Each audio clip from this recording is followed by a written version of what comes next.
Morning. It's a beautiful, beautiful day today. Absolutely gorgeous. But freezing cold.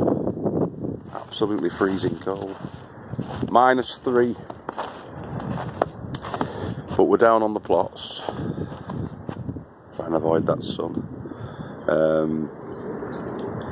It's February the 2nd, 2019. And hey Lewis, you alright? What have you got there, mate? A box? Lewis has got his boxes, he's gone. Yeah. How are you, pal?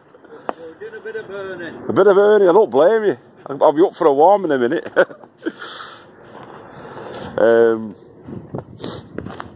Yeah, so it's freezing cold and everything's all covered in snow, as you can see.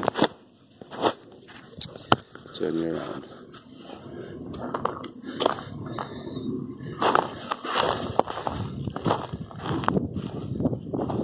So the garlic and the onions, we're hoping are going to be okay. Should have clutched them over, but never got a chance to. Never got round to doing it. Should have done that, really.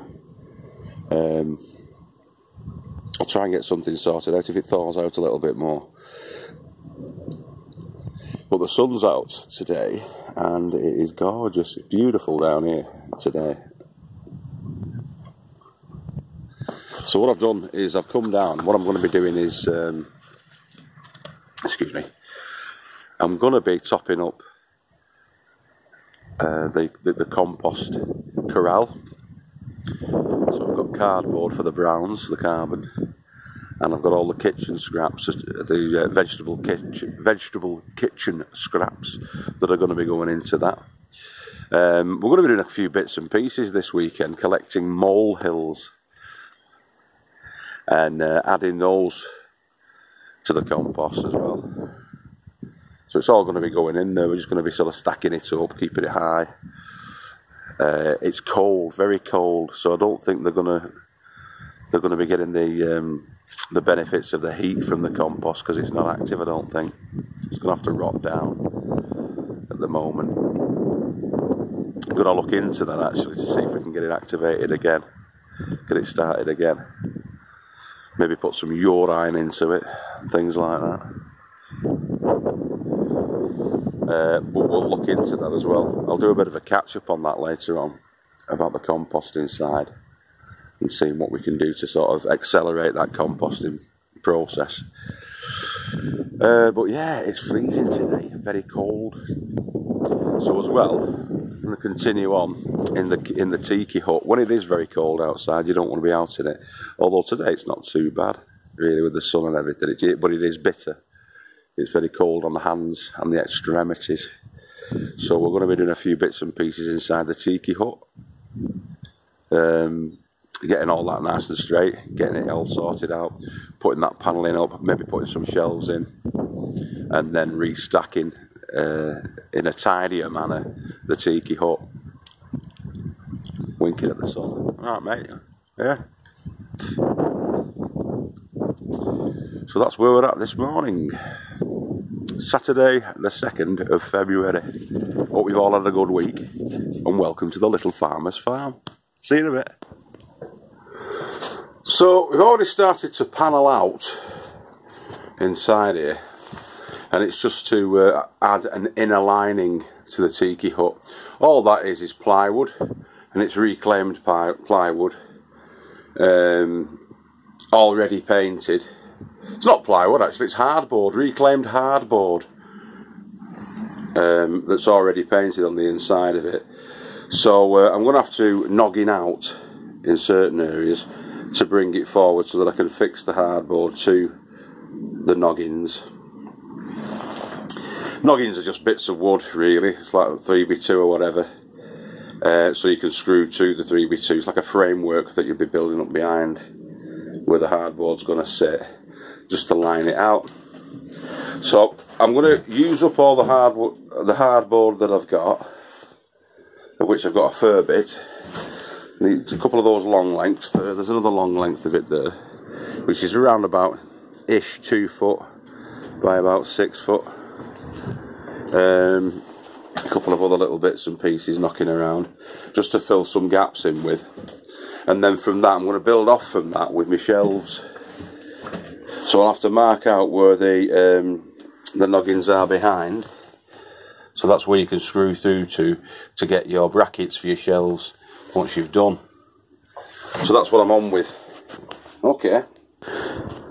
So if you're a long-term viewer, you'll know that we had the caged tents like that on about 3 or 4 of our beds. Now we've got the 2x2s that we used for the part of the uprights on the framing for them, so we're going to reuse and recycle them and to create the noggins that we need inside there. So what we're looking at really, because it never was completely and 100% completed, the Tikki Hut, there are still a couple of gaps, and the soffit, there's a gap in the soffit there, and there's nothing to fix to on the right hand side of that aperture, that hole, that gap.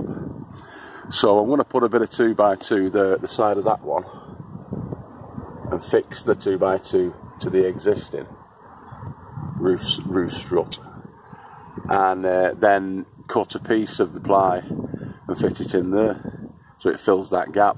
I've just been inside the Tikki Hut. The only area really is there and this small gap here where the cold air can get in. So that's the big soffit gap from the inside of the Tikki Hut as you see it if you're sat inside the hut, and that's what we're going to fill. So let's cut down the bed upright 2x2 piece of wood and fix it to that. Okay. So on there I've marked out on the 1-inch plywood. This is an exterior grade plywood, this, that we're using. It's obviously going to be painted afterwards, but it gives you that extra bit of confidence that it's a bit of a more robust, weatherproof type of a board, or weather resistant type of a board. And on that you can see it's measured out to 10 inches, and it's also having a width of 21 inches, which is the gap that we've got to fill, or thereabouts. Okay, so I'll cut that and get it in. Yep. So these are really are just quick 5-minute jobs really, if you've got the tools, and the tools that you need for that are a decent cordless jigsaw, cordless drill driver, some screws of the right length. I think for that one we've just used sort of like 1 1/4 inch screws. To fit the noggin to that, they were 80mm 6 crosshead screws for that, and it's 1/2 inch plywood, which is the external grade 1/2 inch plywood stuff that we've got. And yeah, it's a doddle, absolute doddle. You need a tape measure and ideally you need a sort of square, marked up square, or a decent steel ruler or something like that. Those are the tools that you need really. In fact, I'll show you what I've used. There you have it. So I don't think I even used that. I think I just used this big long one. It's a Yankee one, that, an Empire, made in the USA. Made in the good old US of A. True blue. The Makita DIYers jobs, DIYers drills, those, but the good ones. Tools, good tools, Makita. Still on offer at B&Q for the set with bag and a set of blades for that, and I think you get a couple of bits for that as well for 150 quid. Now you might think that £150 is rather expensive, but they're good and they're built to last, the Makita ones. The batteries for these are just the 1.5 AH lithium ion ones. You can get them up to I think 4.5 AH, which are the kind of professional grade ones that last a good long time, but for what you're going to be using it for, they'll be fine. They really will. Tape measure, because we're outside on a big plot. You can get tape measures that are up to sort of like 15 metres, but 8 metres isn't too bad. 8 metres equates to around, well, just short of 30 feet in length. There's 3.3 feet roughly to a metre. So if you work that out, you're not too far away there. In fact, you're around about, what is it, 8 times 3 is 24, 25, 26, but 26, well, 26 foot, you silly boy, it's there. So that's 26 feet, which is fine, it's alright, it's all you need. And a pencil there, and obviously need a pencil sharpener, but I've got my Stanley knife blade for that. And there you go. And there, as you see, no wind or light is ingressing into our Tikki hut. There was a gap there as well, which I've just filled with a bit of 2x1 that was knocking about. And so the only one that's left now is that one there in the corner, that little gap. Now I can either fill that with an offcut of wood, or I might just foam it. If I've got some foam knocking about, I'll do that. If I've not, I'll fill that with a little block of wood and some mastic around it, just to fill the gaps around it. And that'll be us done. Yeah, so I've only bobbed up for an hour today. All I've got is, well, I had about an hour and 20 minutes. I've been chatting with Pat, the allotment secretary, about plot 2. The adjacent plot here, the one that we've got, the new one for Helen and the boys. It's ours now, 100%. She's had a word with Uncle Joe from Mexico. We can complete the fencing up to the top. We're going to complete the fencing between Magic Mix and ours as well this weekend. Like we said we were going to do last week, we're going to do that. We've got some of that... just to complete that gap there, some more of that fencing stuff, that's plasticated cross-hatch wire fencing stuff. And so that'll be done this weekend, and then we'll just finish up on Joe's side. It's to keep the kids penned in. We've got to keep our little boys penned in on this side. James is alright, he knows not to go wandering about, but our Bradley's only 2.5, and he's a proper little adventurer. He likes that Andy's Dinosaur Adventures. And he goes off on adventures. He puts his rucksack on and off he goes. So we've got to keep him penned in so we can keep our eye on him so he doesn't get hurt, and 2, he doesn't go wandering off and damage anything on anybody else's plot. We just want to keep him penned in so we can keep a good eye on him without looking over our shoulders all the time, if you know what I mean. So that's the idea. So that's going to get done this weekend, and I'm going to finish off inside here. This is going to be the plan for this weekend. Get everything straight and sorted, ready for the year.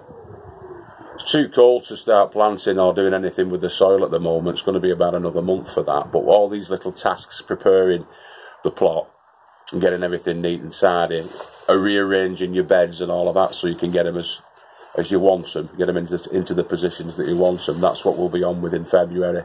And probably back end of February, weather permitting, we'll start some more seeds off. Begin that process, and we'll get on to that.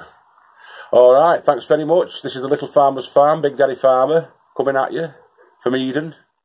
And see you tomorrow. Alright, take care, have a cracker.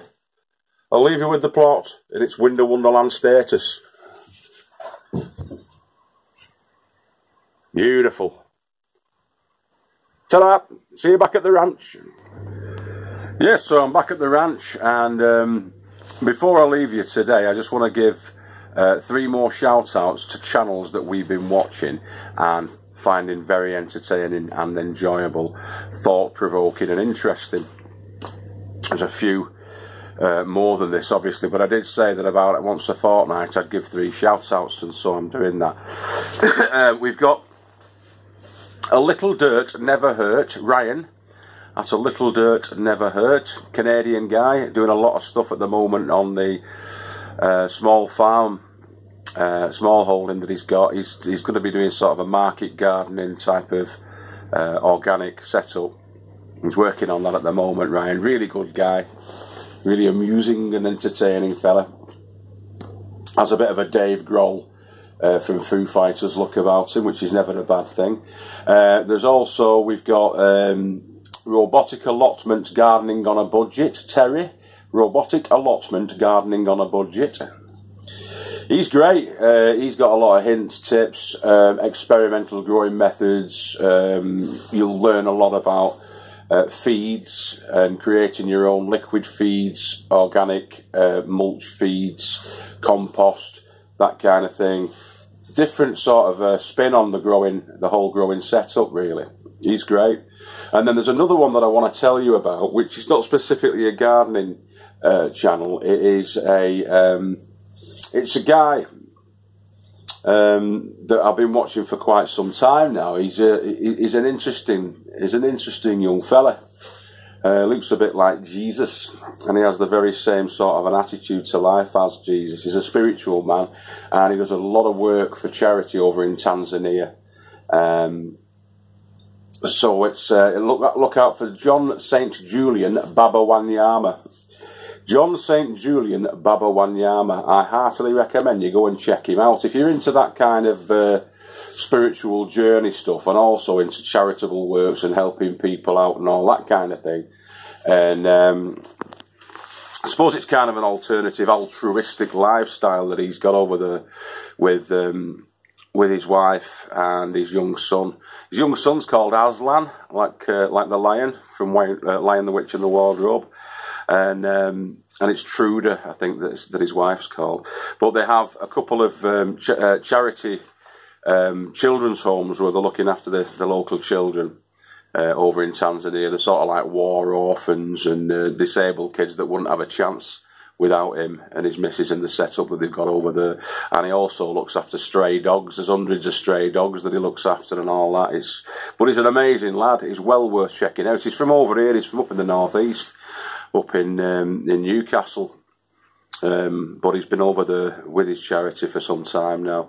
Feather's Tail, I think, is the charity. But it's well worth a look at that. Heartily recommend it. Okay, boys and girls. So we'll see you tomorrow. I'm going to upload this video now and then crack on, because we've got one of James's little friends over. So we're going to go out in a minute, go to the park. So yeah, take care, and we'll see you later. Keep on growing with your head down, boys and girls. Ta-da!